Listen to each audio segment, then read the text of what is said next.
Hey everybody, Ray Ives here, the pen of an underdog. Really excited to get into part 3 of the book, and here's why. It's the part where things start to take flight.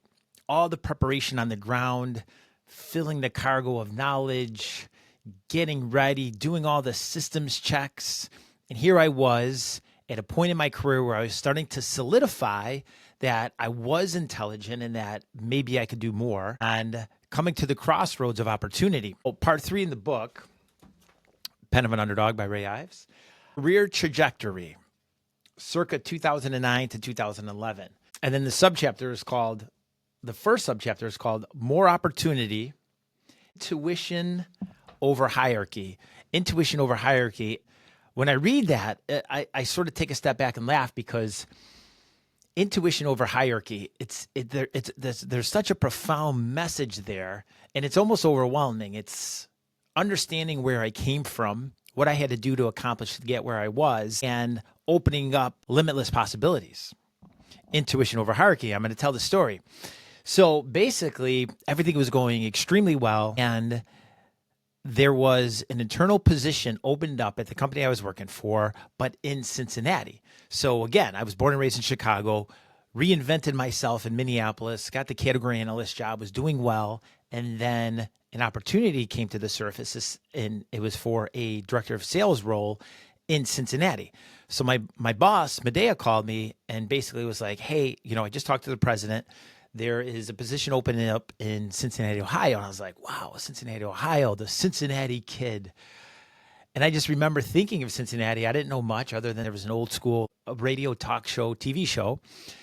Jerry Springer was the mayor, and I don't know, Icky Woods from the Cincinnati Bengals. And I was like, okay, this should be interesting. Medea, thank you so much. This is a great opportunity. This is a great opportunity for me to come in and showcase my talents and exponentially grow my career. And I was like, this is amazing. Thank you so much. And so she approved travel. And I set up interviews with two key people there. It was Cordier, Archer, and Denzel. Cordier was the director of deli, and Denzel was the director of bakery.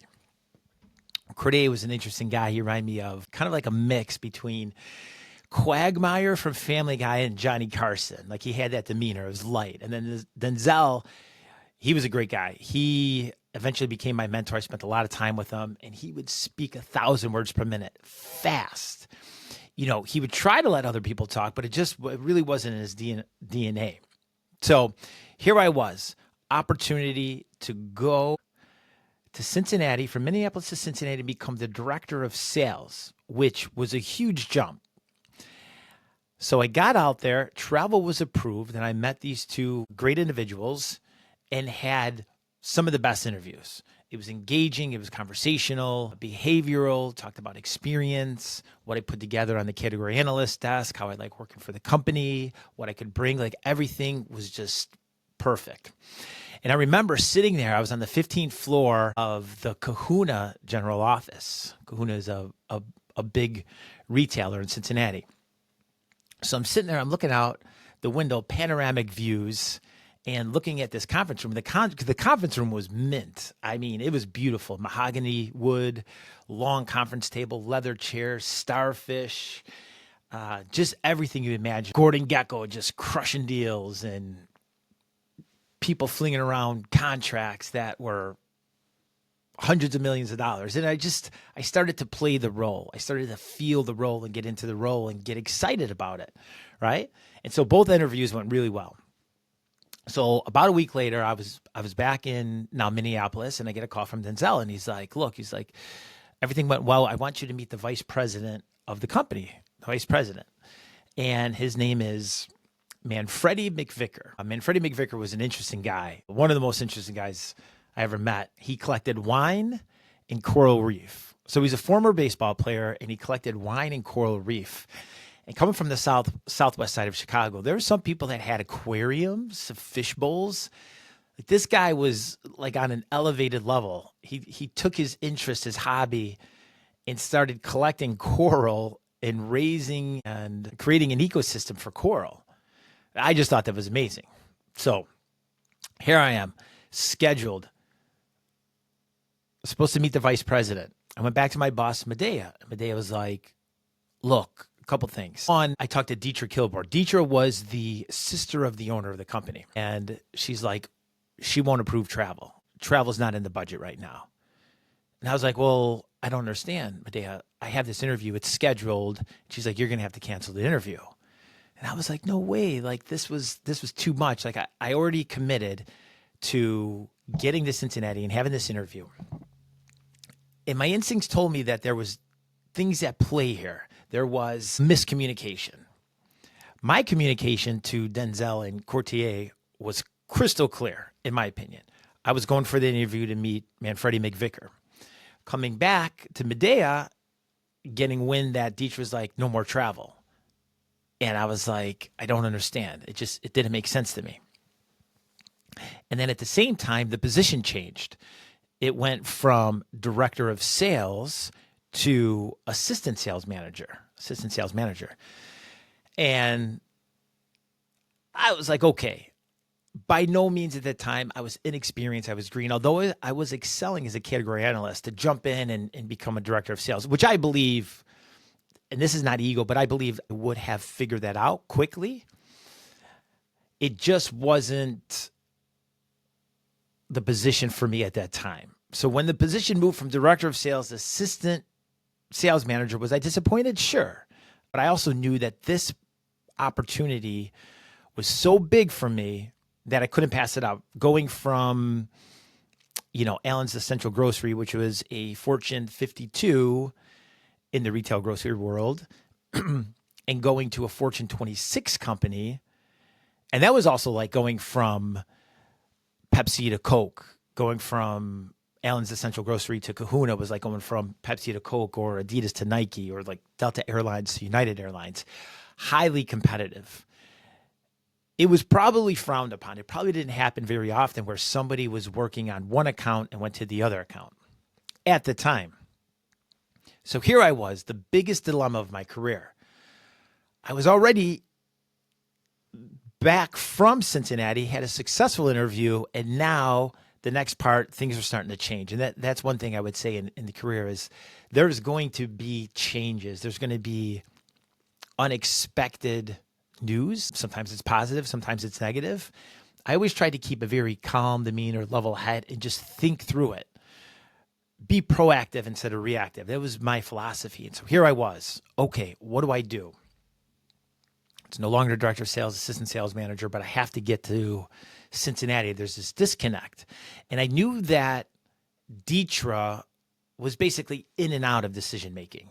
And I knew she was just coming over the top, didn't have a lot of logic to it. She was just making a decision and standing by it. So I knew there was going to be a time to take a calculated risk and break the rules by going around Deetra.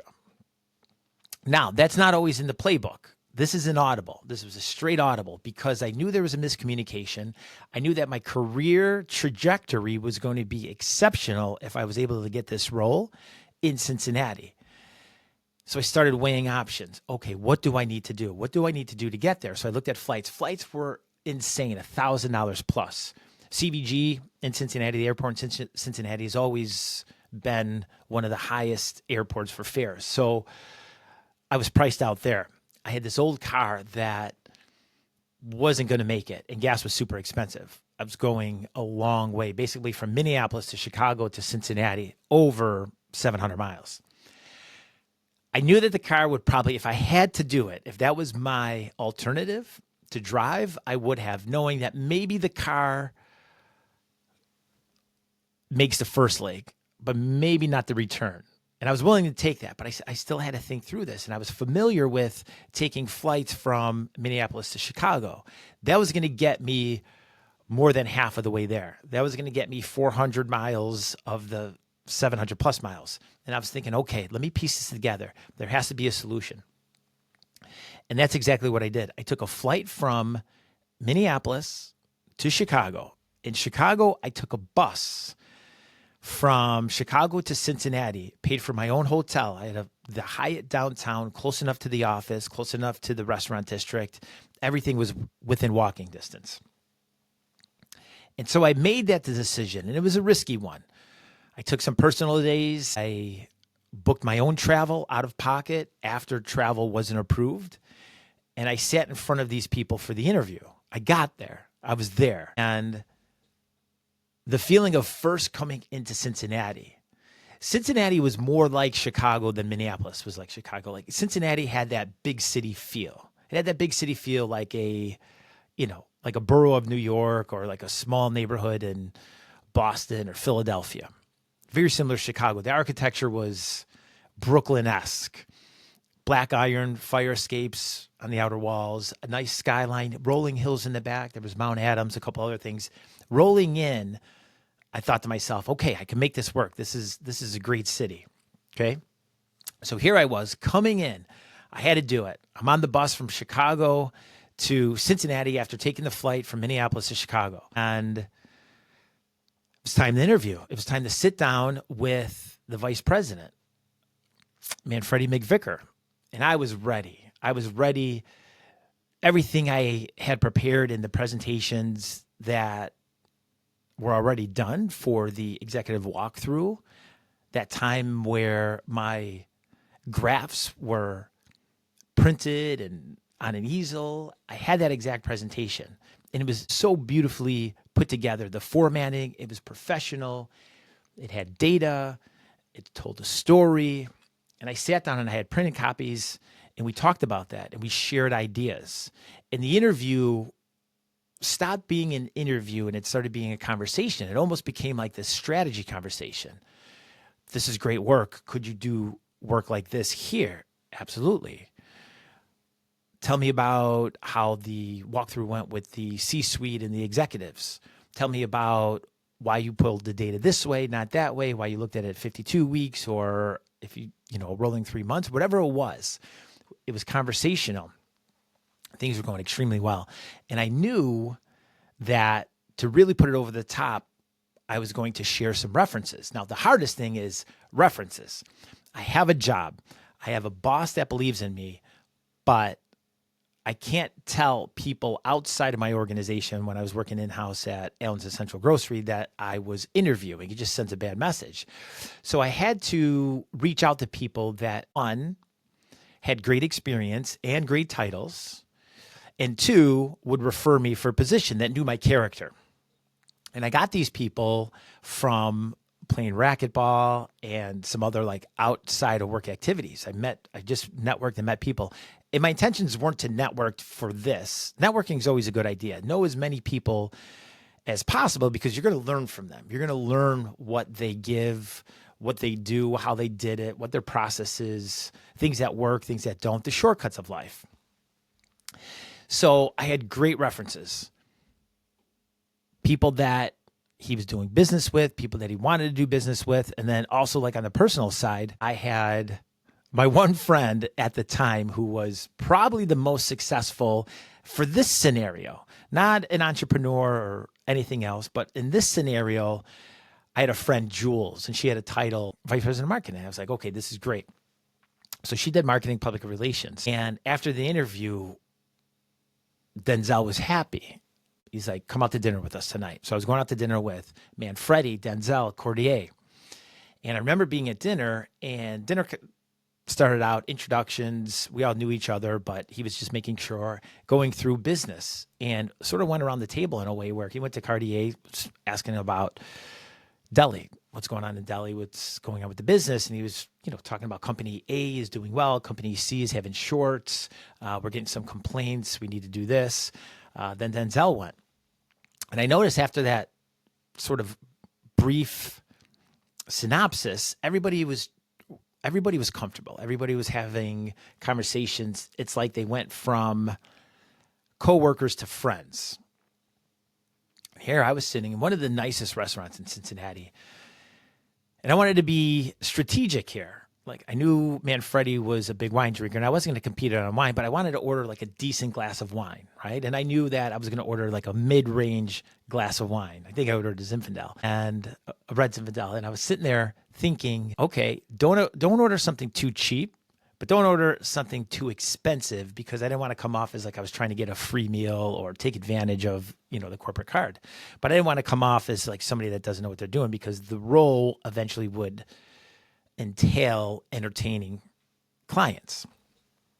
So great dinner, great conversation, learned about everybody's family, where they're from, how long they've been with the company, what they like, everything in between. And that's when Manfredi looked at me and he said, Ray, are you free tomorrow? Are you free tomorrow? And I couldn't believe it. He was asking me if I was free tomorrow. And the idea was to meet some of the executives at Kahuna, at the biggest traditional grocery retailer, number one client. I was going in there to meet some of their executives, which I was surprised again. Getting up to a point, I know I'm not qualified for the director of sales position. I may not even be qualified to be on that floor. I knew nothing about the company. I knew what they did because it was very similar to where I was at Allen's Central, but it was just very different. And so remember walking through the maze of elevators and lobbies. It was somewhat complex because there was two buildings that were connected, and getting to the point, sitting in front of the vice president of perishables and the vice president of deli bakery. These were two just great, amazing people. Sat with Grant, and Grant really had a calm demeanor, conversational. And I remember meeting with the vice president of deli bakery. She was intense, talked really fast, and also likable. And she reminded me, she had this mix where it was like she grew up on a farm, but she was like a beauty pageant and intensity. She would just start talking. And when she stopped, she expected an answer. And she would just go into it. Yeah, I've been in this business for 30 years. I've seen every department, merchandising, distribution, warehousing. And here I am. I'm sitting here. Why are you here? Why do you think you should be here? And she would just stop and I would have to answer. And so overall, I would give myself a B+. And I say that because one of the answers, she sort of giggled. She's like, you could do better than that. And I was like, yeah, I know.